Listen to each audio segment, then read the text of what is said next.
I used to work at a Walmart in a small town where nothing ever really happened. It was one of those places where people came more for the air conditioning than the shopping. We had our regulars, older folks killing time, high school kids messing around, and the occasional late night weirdo. But for the most part, the graveyard shift was quiet, almost peaceful. I liked it that way. It meant less customer interaction, fewer spills to clean up, and a lot of mindless stalking that let me zone out. Plus, I had my coworker Jamie to keep me company.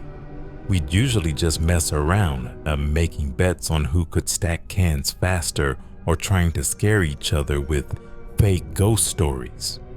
But after that one night, I stopped joking about stuff like that. It was a little past 2 a.m. when it happened.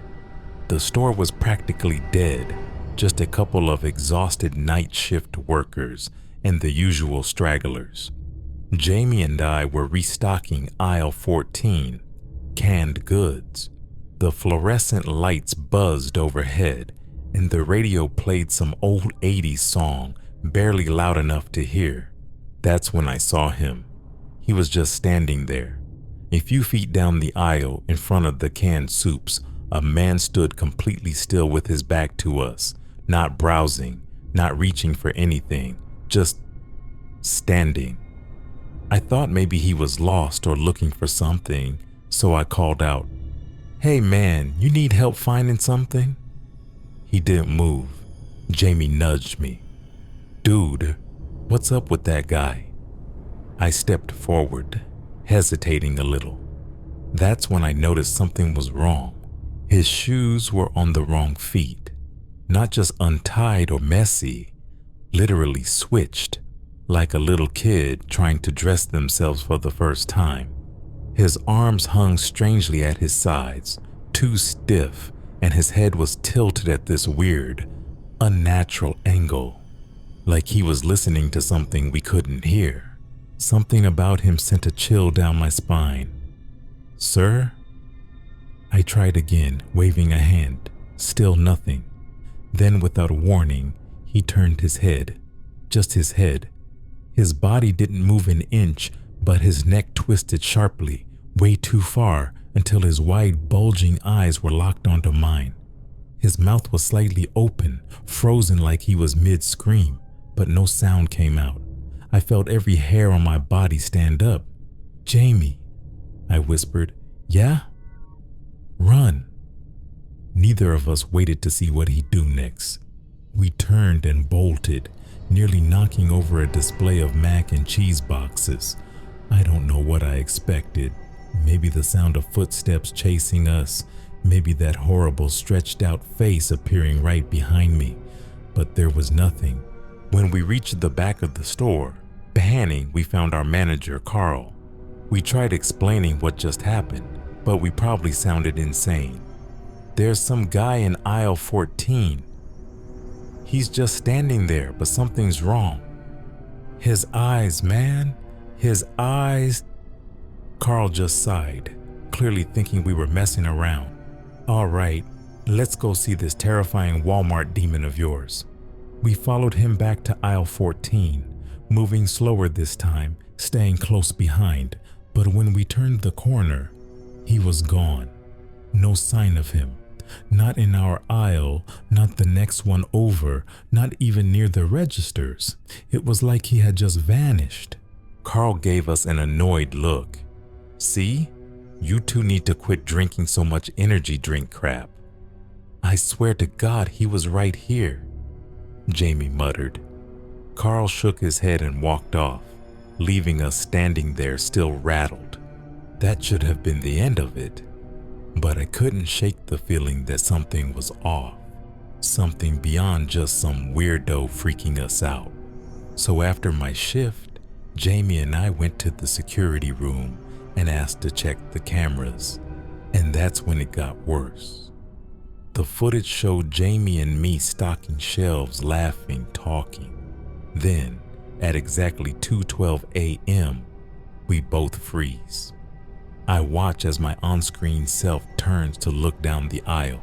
but there's no one there. No man, no figure, nothing. Jamie sees it too, muttering, "No way, no way, man." We watch as I wave my hand, talking to empty space. Then suddenly Jamie and I both jump back and take off running, but there's nothing chasing us. I felt sick to my stomach. I checked the entrance footage next. If he was in the store, he had to have walked in at some point, right? Wrong. From the moment the camera started rolling that night, the man never entered, but he was there. We saw him. And then the final nail in the coffin, the camera in aisle 14. At 2:11 a.m., the aisle is empty. Then at 2:12 a.m., he's there, just standing. No walking, no entering the frame, just appearing like a glitch in reality. At 2:13 a.m., he vanishes.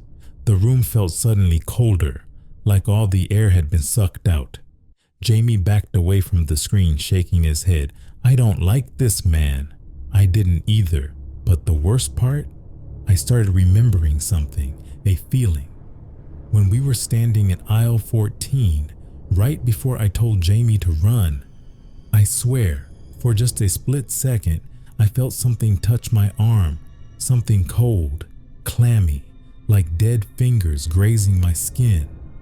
I transferred to another Walmart the next month, and to this day, I still won't walk into aisle 14 because sometimes, late at night, I have dreams where I'm back in that aisle. The shelves are empty, the lights flicker, and behind me I hear breathing. Slow, raspy, wet breathing.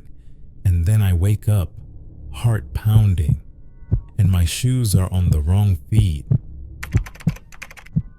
I worked at Walmart for a few years, mostly running the fitting rooms. It wasn't a glamorous job, but it was easy. Hand out number tags, keep an eye out for shoplifters, and clean up after people who apparently thought the fitting rooms doubled as trash cans. Most shifts were uneventful, boring even. The worst thing that usually happened was catching someone trying to sneak out with unpaid clothes under their jacket. But there was one night that still makes my skin crawl. That night made me quit. It was a slow Tuesday night, almost closing time. The store was mostly empty, just a few last-minute shoppers dragging their feet through the aisles. The air conditioning hummed softly, and the overhead fluorescent lights flickered every so often, buzzing like distant insects. I was standing at the fitting room counter, scrolling through my phone, waiting for my shift to end. That's when she walked in. She moved slowly, her thin frame almost floating toward me. Long gray hair hung over her shoulders, stringy and unbrushed. Her face was pale, the skin stretched tight over sharp cheekbones, her eyes sunken deep into her skull. She wore one of those faded floral dresses that old ladies love, the kind my grandma used to wear on Sundays, except this one was stained, the fabric yellowing in places like it hadn't been washed in years. She didn't make eye contact, didn't acknowledge me at all, just walked past me and straight into one of the fitting stalls, her footsteps nearly silent. I exhaled, an uneasy feeling creeping into my chest. Something about her unsettled me, but I shook it off. Maybe she was just odd, harmless. Still, something nagged at the back of my mind. I didn't see her carrying any clothes. I cleared my throat. Ma'am, do you need a number tag?" She didn't answer. I frowned but let it go. It wasn't the first time a customer ignored me. 15 minutes passed. I glanced at the fitting room stalls, a sense of unease twisting my stomach. Most people were in and out within 5 minutes, maybe 10 if they were really indecisive. But 15? That was odd. "Ma'am?" I called. "We're closing soon." No answer. I stood up, my pulse picking up slightly. Maybe she was hard of hearing. Maybe she fell?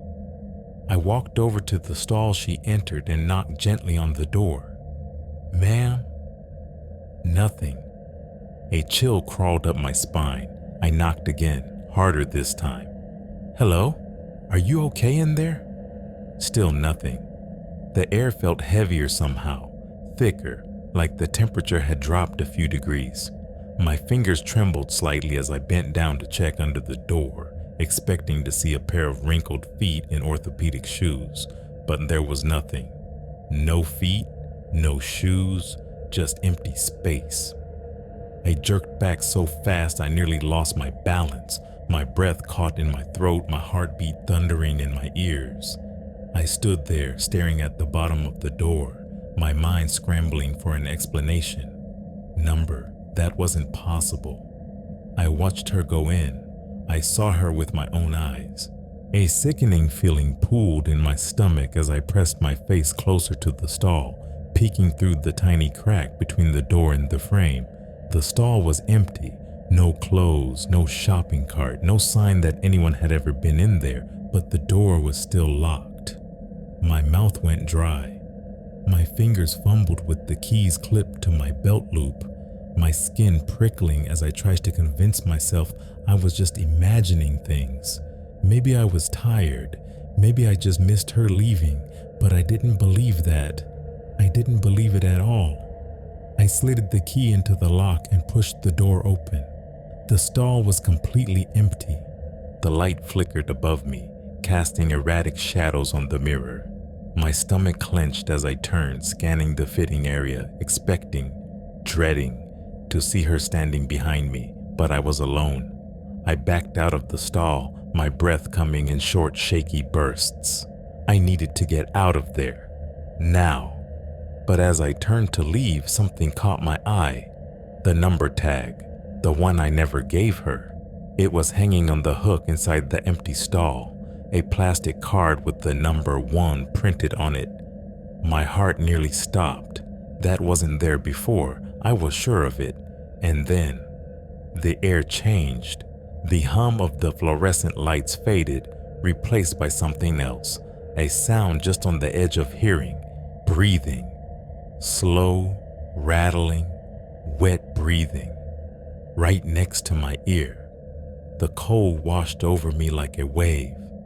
I didn't turn around. I couldn't.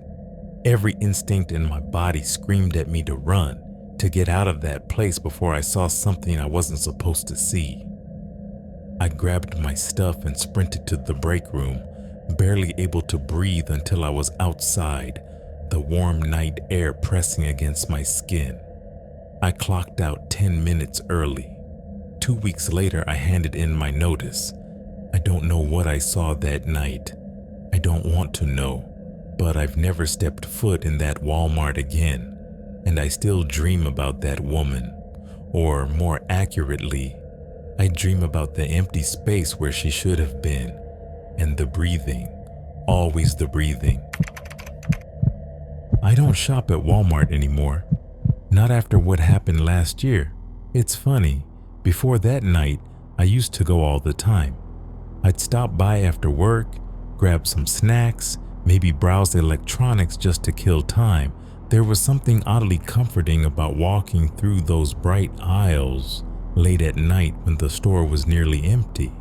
But now, every time I even think about stepping inside a Walmart, I get this feeling in my stomach, this tight, nauseating feeling like I'm about to see something I shouldn't. Because I did, and I still don't have an explanation. It was late, maybe around 11 p.m. I had just finished a long shift at work and realized I was out of batteries for my TV remote. I figured I'd grab those, maybe a drink and some chips, then head home. The store was mostly empty. A few tired-looking employees stocking shelves, a couple of night owls aimlessly browsing. It was quiet, just the soft hum of the air conditioning and the occasional beep from the checkout lanes. I wandered through the aisles, not in a rush.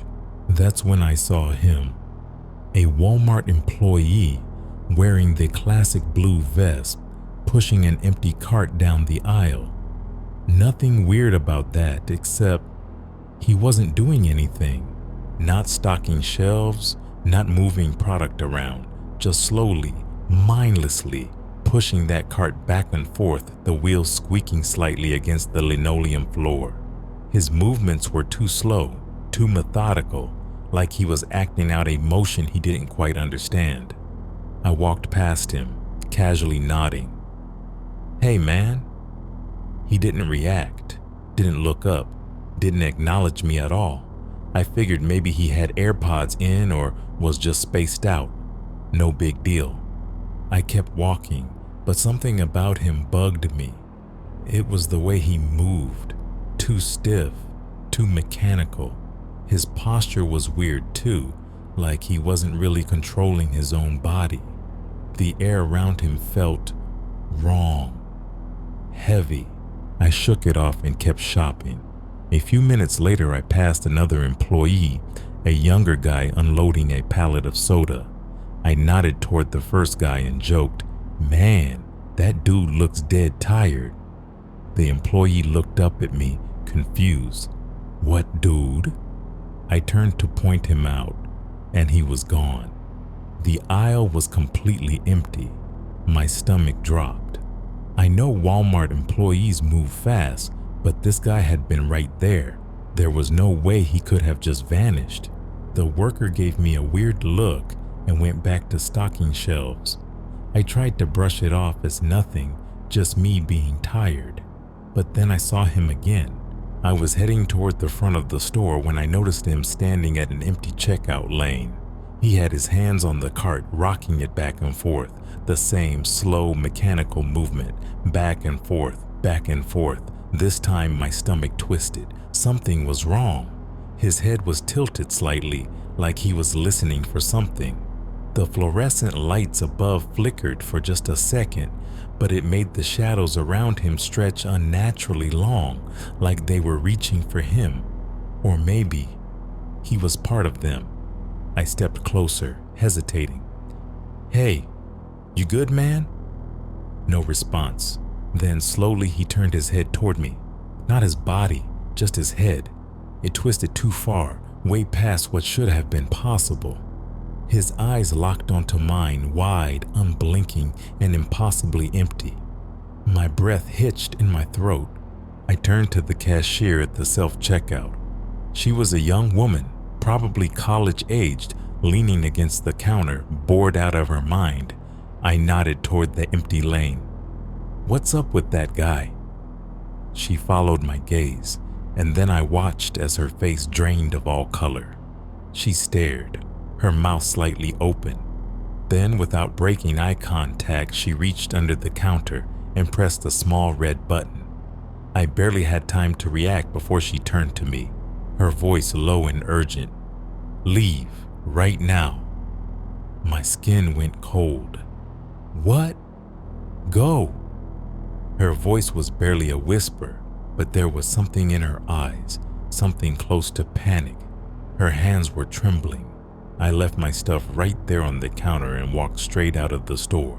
As I stepped into the parking lot, the automatic doors sliding shut behind me, I swore I heard the faint sound of wheels squeaking against the floor. I didn't look back. I don't know what I saw that night. I don't know why the cashier reacted the way she did, or what that button under the counter was supposed to do. I thought about going back, about asking someone if they knew who that employee was, but I never did. The next day, I couldn't get it out of my head. I called the store, asked about the night shift employee with the empty cart. There was silence on the other end. Then the manager sighed and said, "We don't have anyone like that." I pressed for details, and after a long pause, the manager finally admitted something. "Look, just between you and me, there was a guy, years ago. He worked nights, did stocking, mostly kept to himself. One night, he was pushing a cart near the back of the store, and something happened. Security cameras glitched out. Customers swore they saw something inhuman, and by the time we got back there, he was just gone." My throat went dry. "Gone?" Vanished. No trace. Cops investigated, but there was nothing. We tried to forget it, but sometimes customers like you see something. We don't know what it is. We don't ask. The manager hesitated, then added in a quiet voice, "And if you're smart, neither will you." I hung up without another word, because deep down, I have a horrible feeling that if I had stayed even a second longer, I might have found out, and I don't think I would have liked the answer. I haven't stepped foot in a Walmart since, and I never will. If you enjoyed those terrifying legends and stories, don't forget to like, subscribe, and hit the bell icon for more haunted stories. Until next week, sweet dreams.